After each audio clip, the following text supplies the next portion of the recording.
Hello, this is Pano. How are you? I got a video for you today. We're gonna be looking at my setup for sharpening. We're in the shed and it's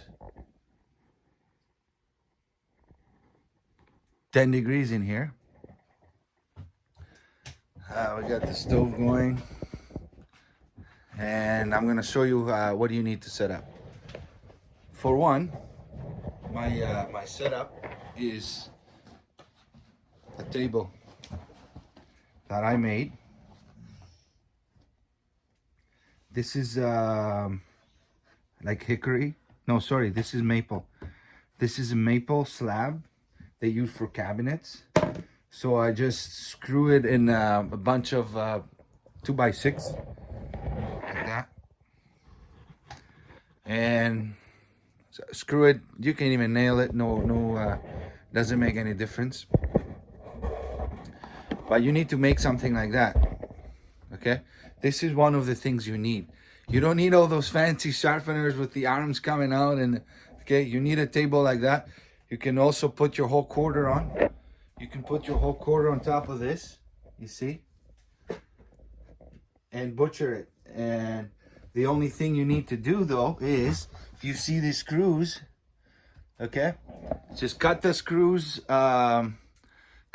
in the way that they will be indented. So get a bigger drill bit, the size of the screw head.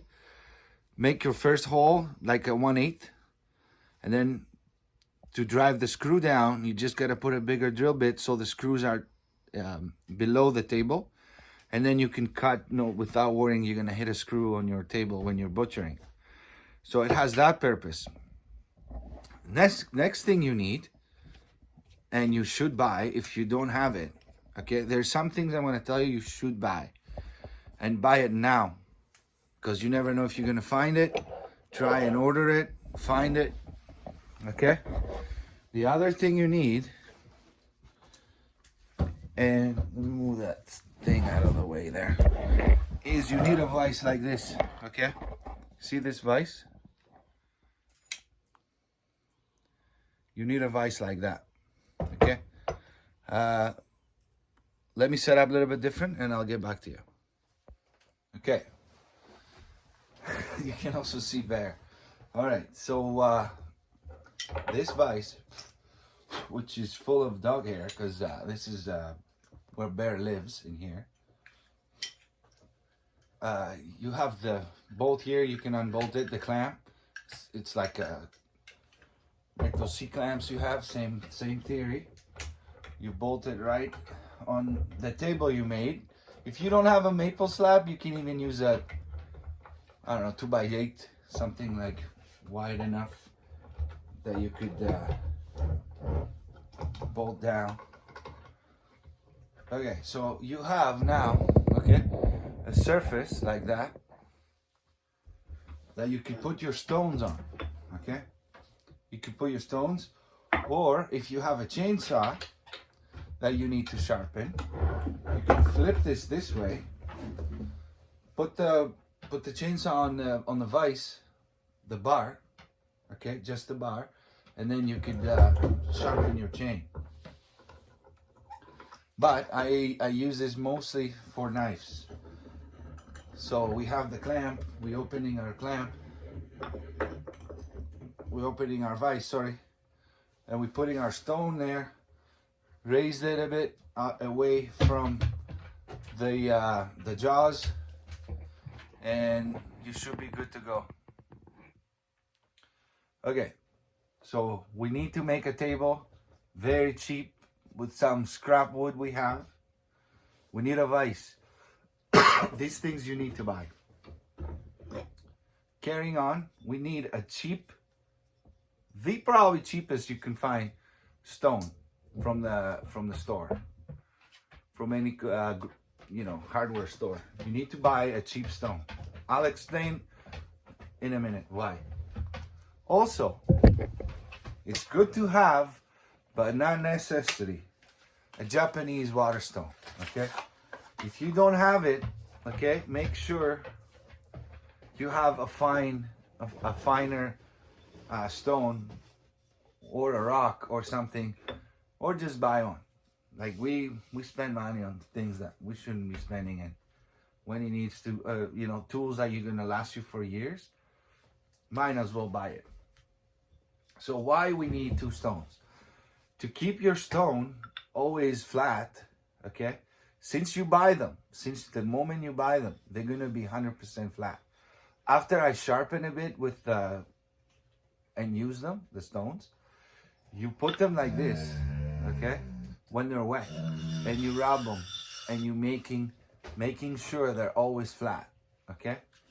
Both edges. You're not gonna take the coarse edge on the stone on the finest edge, okay? But you're gonna take the fine edge or the coarse edge, or have 3 stones. These are like $5-6. So you can do that stone, the rough edge with the rough edge on the other one, and then do these, the Japanese stone with the fine edge on the cheap stone. So keep them always true 100% flat, okay? Like that. You rub them together, some pressure, and you keep them flat, okay? That's a very important process.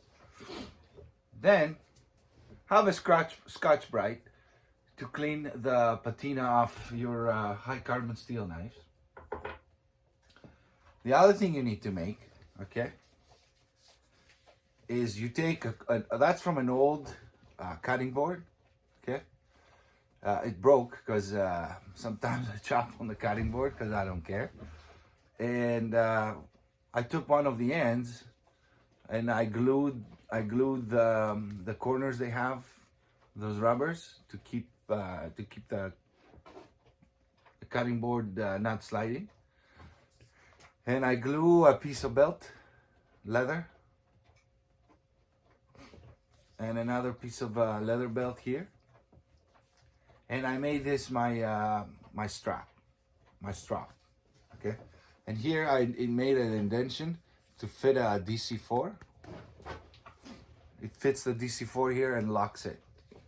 So I can just have this in my pack with the DC4 on. And also, it's a little piece of dried wood in case I want to scrape some and start a fire. Who knows? I might ever need it. But I have this usually in my pack in the side with the stone in there, and I already have the belts ready to go if I need to strap anything. Get a little bottle like that, put some olive oil. Not for the stones, this is to keep your high carbons lubricated. And you can also make sure it's a clean bottle, 100% clean bottle. And you can use this even for cooking. You have it like this. I just put it on an old sock. I don't throw much things away. So I put it on an old sock like this. You can put a rubber band on it. And then I have cotton in case I want to make some flint and steel material. And also I have oil. I have a fine sandpaper.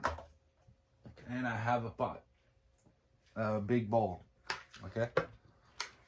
This is for home. If I would take this outside, I would have a stainless steel bowl, okay? But this stays home. Oh, this is all you need. So pretty much, how much money is that? So the table you can get for free unless you really want to find a maple slab, which most carpenter would just give it to you. Here, I want a piece, have it. Or you can use hickory, or you can use, you just need something that, you know, it's your workbench. It's your mini workbench. And I like it to the size I can sit. You know, I don't hurt my back. Sometimes I've been through knives that they needed a lot of sharpening. So this is why I made it in the way I can sit, have my coffee, you know, have some coffee while I do this. And, you know, keep sharpening. I'll usually, I made a step underneath it, like I made it like a shelf under the table, so I can have all my knives or whatever needs attention on. I have it here, then I grab the next one when I get a time, and I sit down. I use this setup, okay? I'll be back. Okay, so this is not what you need to, you don't need to put the knife on the stone every time, okay? You don't do it because this is actually sharpening procedure. You need to hone your knives often. So for honing, you need to go find, you see that it's not round, it's oval. So you need to go on Amazon and look for sharpening steels and find an oval steel sharpening rod, okay?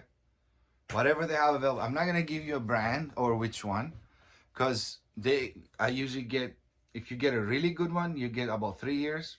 Well, with my sharpening, which I sharpen a lot because I use my knives a lot. So you get about 3 years per, and then get a rod, porcelain, okay? I have a thick one. You don't need that thick. I just bought it to test it, to see if it makes it easier, and maybe I can do different tools.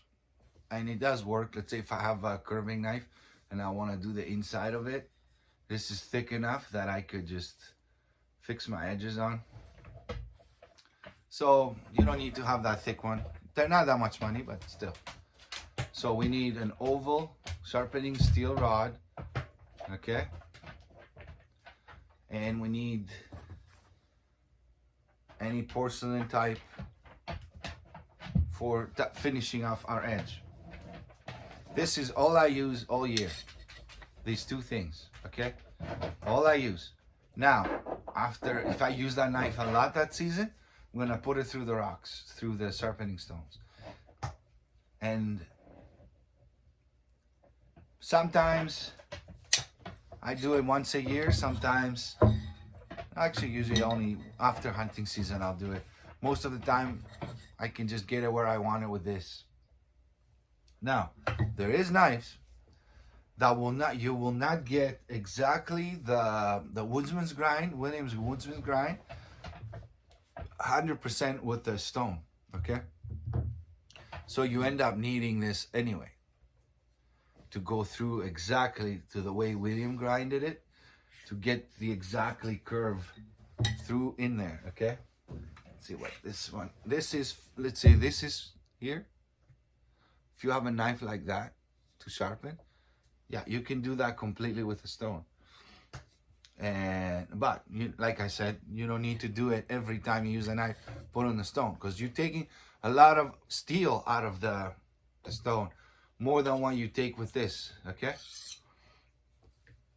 So the way we use this steel now, okay? I'm just gonna show you this. We're not gonna get to the stone today.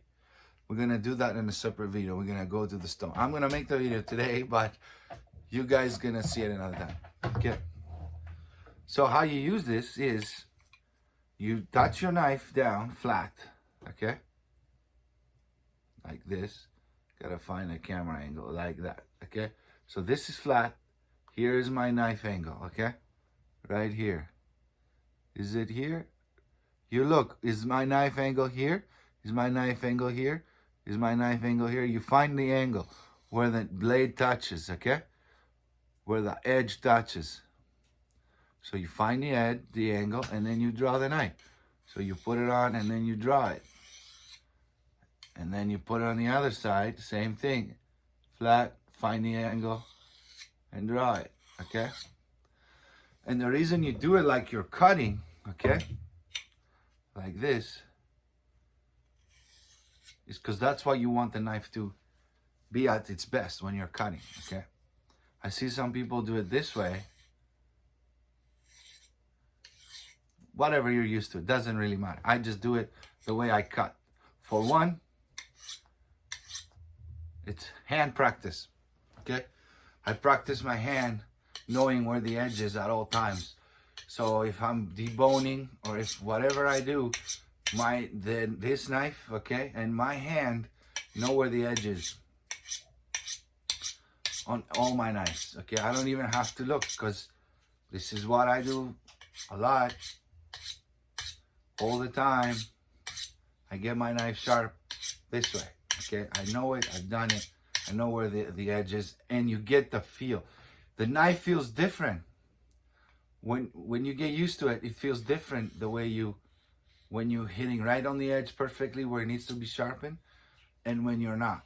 Okay, when I'm here and when I'm right on the edge, it feels different. Okay,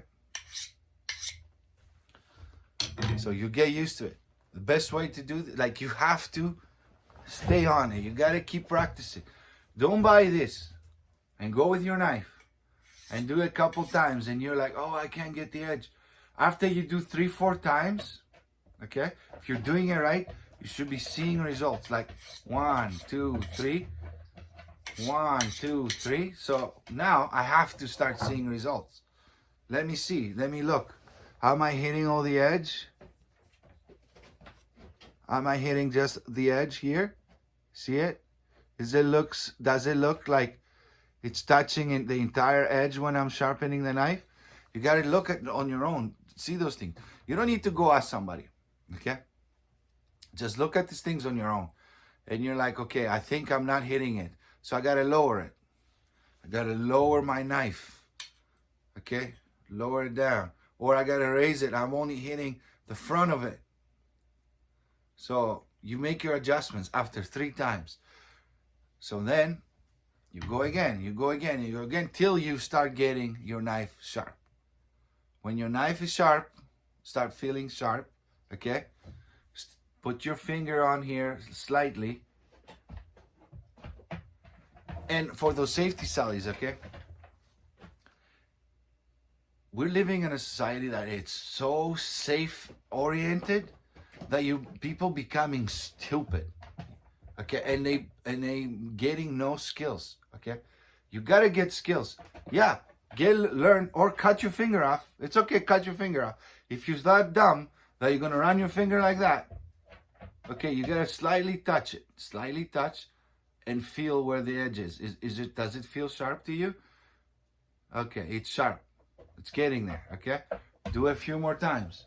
After you get it pretty sharp like this, it's not going to be completely razor, but it's going to be a good working edge. Okay, then you take your porcelain rod and you run it through same way. Okay, same thing exactly. Just go a few times. This is you can't really fail with this. This doesn't take a lot of steel out like the other one does, but you could still make your edge convex. So steady hand, go through it. Keep going through it. Okay? 5 times and switch. 1, 2, 3, 4, 5. 1, 2, 3, 4, 5. Okay? Don't keep your hand like this. Put your hand back. Go like this till you get used to it. Go like this. Then you go again.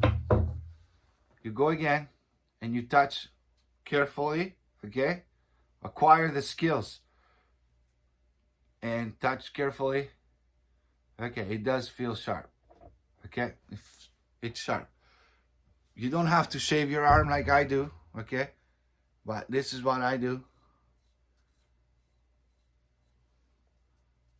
And when the knife shaves,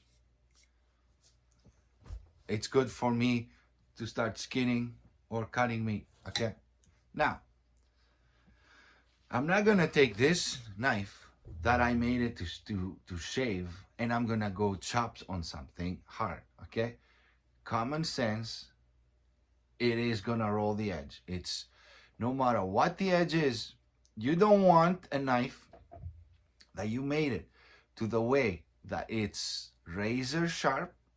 Okay, I made my knife to shave, so now I'm gonna go chop bone and it's not gonna roll. You don't want a knife that's not gonna roll because it's gonna be impossible to sharpen, okay?